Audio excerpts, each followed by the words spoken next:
Ça, c'est la toute nouvelle Hyundai Ioniq 2020 dans sa version 100% électrique. Qu'est-ce qu'elle propose de nouveau cette année? Eh bien, c'est ce que vous allez découvrir maintenant.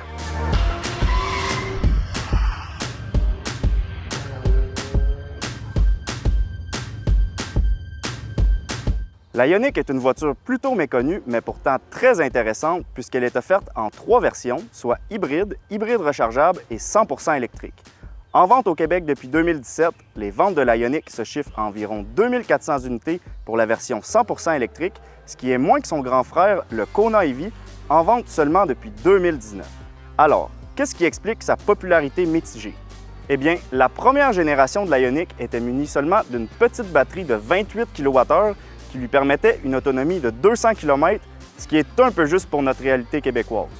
Heureusement, Hyundai a réajusté le tir cette année et offre maintenant une plus grosse batterie, donc 38 kWh, bon pour une autonomie de 274 km. On bénéficie aussi d'un nouveau chargeur à bord qui permet de recharger les piles à 80 % en seulement 54 minutes si on utilise une borne de recharge rapide de niveau 3. Pour ce qui est des versions hybrides et hybrides rechargeables, on note aucun changement au niveau de leur groupe motopropulseur. La première trône toujours au sommet des voitures hybrides non rechargeables au niveau éco-énergétique avec une moyenne de 4,1 litres au 100 km. Dans son cas, on parle d'un moulin à essence de 1,6 litres jumelé à un moteur électrique de 43 chevaux pour un total combiné de 147 chevaux. Pour la version hybride rechargeable, elle offre toujours 40 km d'autonomie 100% électrique grâce à son moteur électrique de 60 chevaux, aussi jumelé à un moteur à essence de 1,6 litres qui s'active lorsque la puissance est sollicitée et réussit à produire un total de 164 chevaux. Niveau design, la Ioniq électrique 2020 propose une nouvelle grille de calandre fermée, alors que pour les modèles hybrides, on note aussi un nouveau grillage. Sinon, on a également de nouvelles jantes, de nouveaux pare-chocs ainsi que de nouveaux phares et feux Odell qui viennent rafraîchir le look de notre Ioniq 2020.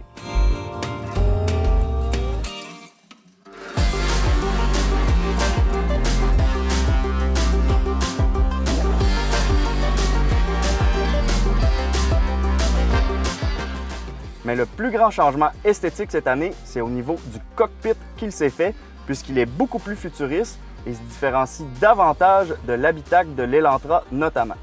La console centrale a été complètement revue. On a maintenant un immense écran d'infodivertissement de 10,25 pouces qui nous permet d'afficher notamment plus d'informations par rapport à l'autonomie, entre autres. Et je dois dire que l'écran de 10,25 pouces, c'est dans notre version Ultimate.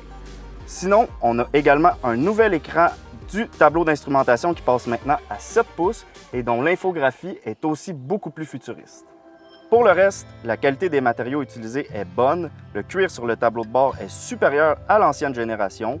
On retrouve aussi beaucoup de garnitures noir piano qui peuvent s'avérer salissantes, je l'avoue, quoique lorsque propres, viennent rehausser le niveau de luxe de l'habitacle. Pour ce qui est des boutons, eh bien, c'est semblable à ce que l'on retrouve dans les autres produits Hyundai. Même chose pour le volant, et c'est très bien ainsi puisque Hyundai a une excellente réputation en ce qui a trait à l'ergonomie et à la qualité de la finition intérieure de leur voiture. Petit bémol, j'aime un petit peu moins les boutons de la console centrale qui sont tactiles et donc moins pratiques l'hiver, mais tout de même, je dois avouer que le résultat final est de toute beauté. Maintenant qu'on a fait le tour de notre Ioniq 2020, c'est le temps d'aller l'essayer sur la route.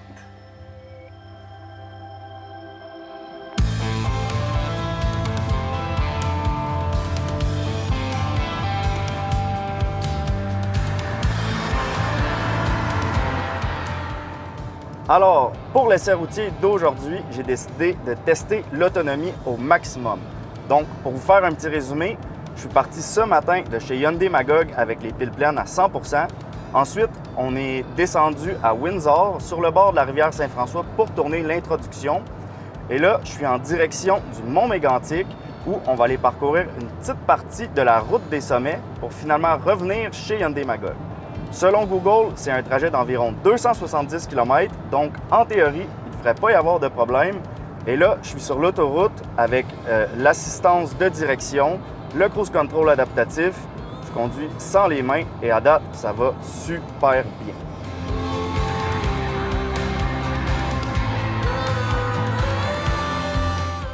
Niveau puissance, la Ioniq électrique n'est pas vraiment une bombe. Son moteur développe 134 chevaux et 218 livres-pieds de couple, mais elle pèse tout de même 3500 livres. Donc on parle d'un 0 à 100 km/h en 9,7 secondes. Par contre, la tenue de route est bonne puisque le centre de gravité est bas à cause des batteries. On bénéficie aussi d'une suspension arrière indépendante. Donc dans les courbes, la Ioniq est assez plaisante, je dois l'avouer. On a bien sûr les fameuses palettes au volant qui permettent de régénérer la batterie. On a 3 niveaux. Exactement la même chose que l'on retrouve dans le Kona électrique et les Kia Soul et Niro EV. Pour ce qui est des versions hybrides de la Ioniq, eh bien, elles ont aussi les palettes au volant qui permettent le freinage régénératif. Par contre, lorsqu'on les met en mode sport, eh bien, les versions hybrides vont permettre aux palettes de changer les 6 rapports de la boîte de vitesse. Et ça, c'est une nouveauté cette année et je dois dire que c'est vraiment très bien pensé, donc très intéressant et bien fait de la part de Hyundai. Niveau visibilité, c'est bien, comme dans la plupart des voitures électriques d'ailleurs, puisque vous devez savoir que vu que les piles sont sous nos pieds, le plancher est légèrement rehaussé. Et pour pallier au problème qu'on pourrait avoir avec l'espace au niveau de la tête, eh bien les concepteurs de voitures électriques utilisent souvent un design de toit plus arrondi, ce qui résulte en une plus grande surface vitrée et donc une meilleure visibilité. Vous essayez de remarquer sur la route, si vous croisez une Chevrolet Bolt par exemple ou une Nissan Leaf, même une Tesla Model 3, vous allez voir, les vitres sont vraiment immenses et maintenant, vous allez savoir pourquoi. Petite particularité de la Ioniq, la lunette arrière est séparée en deux, semblable au Mitsubishi Eclipse Cross, qui, je dois l'avouer, nuit un petit peu à la visibilité à l'arrière, mais qui permet tout de même un meilleur volume de chargement, qui d'ailleurs est légèrement amputé par rapport aux versions hybrides dans notre version électrique, faute des plus grosses batteries. Mais elle se chiffre tout de même à 650 litres, semblable à la Nissan Leaf et supérieure à la e-Golf.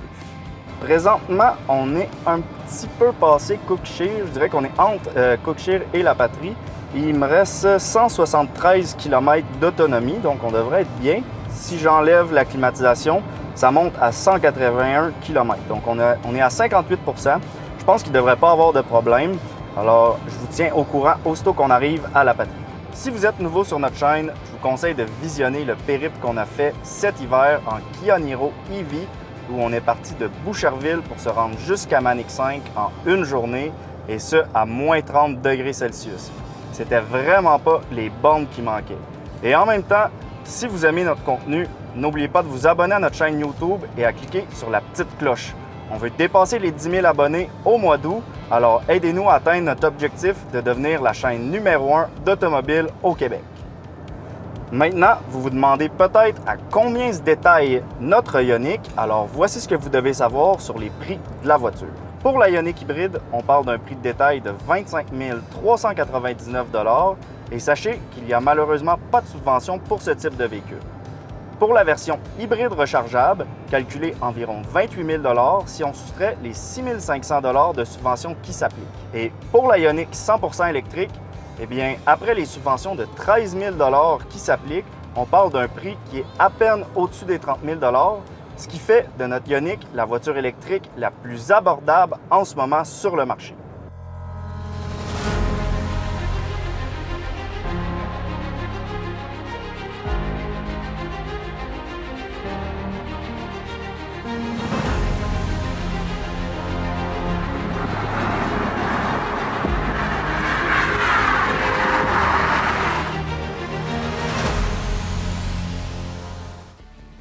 Alors, on est allé faire une petite virée au Mont Mégantic. C'est vraiment de toute beauté.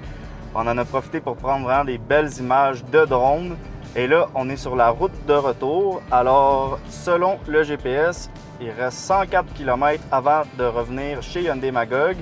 Et présentement, ça m'indique une autonomie de 113. Alors, il ne devrait pas y avoir trop de problèmes. Je pense pas avoir besoin de mettre le mode Eco Plus.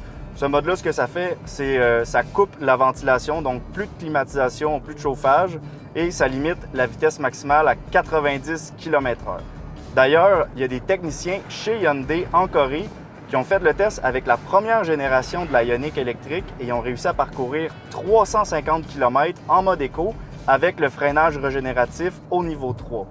Bon, c'est sûr qu'ils n'ont jamais dépassé 50 km/h, Mais par contre, rappelez-vous que l'autonomie de la Ioniq de première génération était de seulement 200 km. Donc, si vos trajets quotidiens se font à basse vitesse, en ville par exemple, eh bien, attendez-vous à pouvoir dépasser l'autonomie de 274 km. On vient de franchir le cap des 260 km.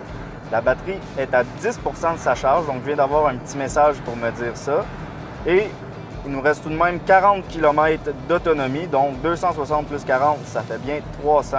Alors, je pense que c'est possible de faire 300 km avec notre Ioniq électrique 2020. Et là, il me reste seulement 15 km avant d'arriver. Alors, pas de stress, je me suis mis à 119 et on arrive bientôt. Alors, présentement, la batterie est à 6 % et là, elle m'indique plus combien d'autonomie il me reste. Je me suis mis en mode Eco Plus et j'ai remarqué quelque chose. Ça ferme la ventilation, mais il y a des espèces de trappes en avant dans la calandre et je reçois de l'air. Donc, j'imagine que ces trappes-là ouvrent quand on met le mode Eco Plus et ça fait un petit peu de ventilation. Donc, je trouve ça bien. Wouhou! On arrive chez Hyundai Magog, autonomie restante 5 %, donc je calcule environ 20 km. On a parcouru exactement 280 km, donc je pense sincèrement que Hyundai minimise leur autonomie, probablement parce qu'ils tiennent compte de l'hiver. Et d'ailleurs, en Australie, où leurs hivers sont moins rigoureux qu'ici, disons, eh bien la Ioniq électrique a la même batterie, mais est annoncée à 311 km d'autonomie. Donc, je pense que si votre conduite est raisonnable et que c'est l'été, eh bien, c'est pas impossible de franchir la barre des 300 km, qui est franchement épatant pour une voiture de ce prix-là, puisque je le répète, la Ioniq électrique commence à partir environ de 30 000 $ si on soustrait la subvention gouvernementale de 13 000 $. Alors, c'est vraiment excellent. Je l'ai adoré. C'est donc sur ce que se termine la capsule d'aujourd'hui. Alors, si la Hyundai Ioniq vous intéresse, n'hésitez pas à venir en faire l'essai chez Hyundai Magog et soyez pas gênés non plus d'essayer toutes les versions de la Ioniq, que ce soit hybride ou hybride rechargeable, pour voir laquelle va répondre le mieux à vos besoins. Alors d'ici là, si vous avez des questions, n'hésitez pas à nous les laisser en commentaire et si vous avez apprécié cette vidéo, n'oubliez pas de cliquer sur j'aime. On se revoit bientôt pour une prochaine capsule.